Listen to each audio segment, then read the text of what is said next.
Bonjour à tous et bienvenue pour cette nouvelle émission de la Vendée en direct. Alors le décor autour de moi est planté. Nous nous trouvons au Parc Expo des Oudéries pour le Salon Tech Élevage, une 10e édition. Et pour en parler, je suis en très bonne compagnie puisque Hervé Pillot, le président du salon, est avec moi. Bonjour. Bonjour Diane. Alors rappelez-nous déjà un petit peu finalement ce que c'est que ce Salon Tech Élevage. Alors c'est la 10e édition de Tech Élevage cette année. On a fait la première en 2013, il me semble que c'était hier, ça passe tellement vite tout ça. C'est un salon, comme son nom l'indique, qui est dédié à l'élevage et aux technologies pour l'élevage et globalement pour l'agriculture. Cette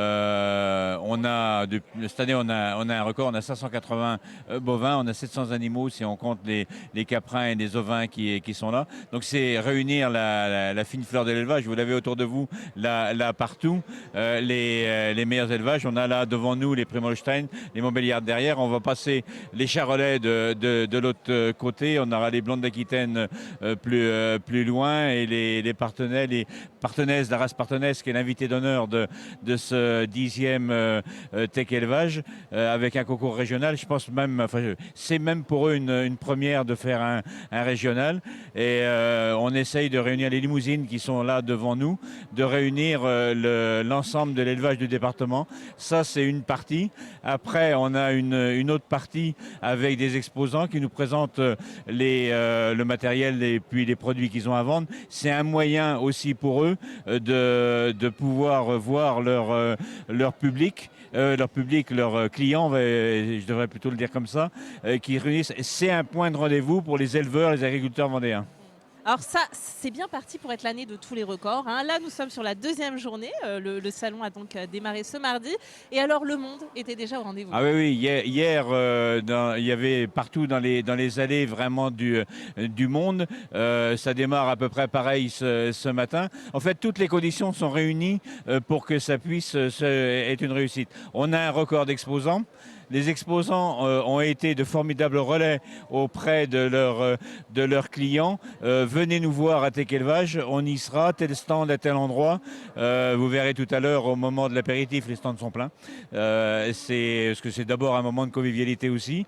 Des affaires, ils sont faits, mais c'est surtout de se retrouver. Et un élément aussi qui fait, c'est que cette année, on dira toute chose malheur est bon, on a eu une sécheresse, mais qui a avancé les récoltes, qui a avancé les semis. Actuellement, l'herbe a repoussé parce qu'on a eu de l'eau quand même un petit peu l'automne, pas suffisamment, mais on en a eu. Et les animaux sont encore dehors. Ce qui fait qu'il y a un petit peu un moment de creux qui permet aux éleveurs de venir sur le salon. Alors parlons du thème de cette année, fier d'être éleveur. Pourquoi est-ce que vous avez choisi ce thème et comment est-ce qu'on met ça en avant? Alors, pourquoi on a choisi ce thème, fier d'être éleveur? Parce qu'on ne fait pas un métier de passion si on n'est pas fier de le faire. Et on le veut tourner vers l'avenir. C'est pas la fierté de reprendre des choses qu'on a faites, non. C'est cette jeunesse qu'on a eu beaucoup hier, qu'on aura encore beaucoup aujourd'hui, j'en suis convaincu. Ils vont devoir construire ce que sera l'élevage de demain.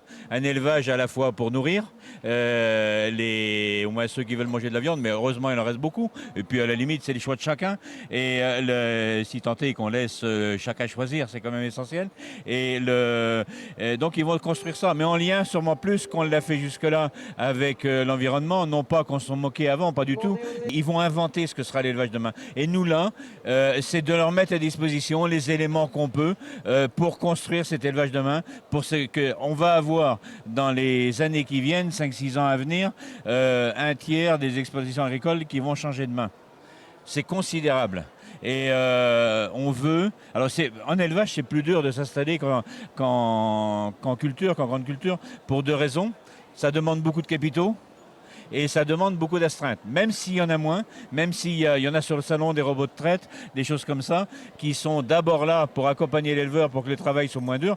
Tous les éleveurs allaitants qu'on a devant nous maintenant sont équipés de caméras dans les élevages pour accompagner, pour surveiller, pour les vélages et ces choses-là. Donc ça simplifie considérablement le travail, mais tout ça coûte. Donc il faut que ça soit rentable d'une part, donc se faire en sorte qu'il y ait les conditions de rentabilité et faire en sorte qu'ils puissent vivre décemment de leur métier, aussi pour leur bien-être à eux. Alors tout est fait dans ce salon pour s'adresser aux jeunes générations. Il y a notamment des animations super high-tech. Ah oui, ah oui, oui, il y a c'est un peu plus loin dans le salon qu'on a ça. On a un espace d'animation en collaboration avec le Ludilab de Chambretot, où on peut, alors c'est très ludique, mais traire une vache virtuelle dans un casque VR. Et alors, pour cette année, c'est ludique.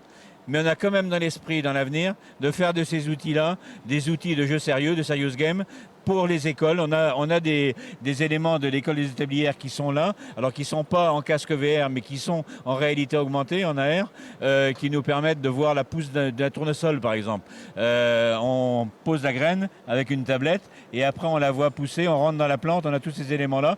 Ça peut paraître très ludique, mais je pense que c'est plus facile d'apprendre par le jeu que de se gaver de connaissances. Et on est rentré dans cet esprit-là, et dans Tech Élevage, on y est.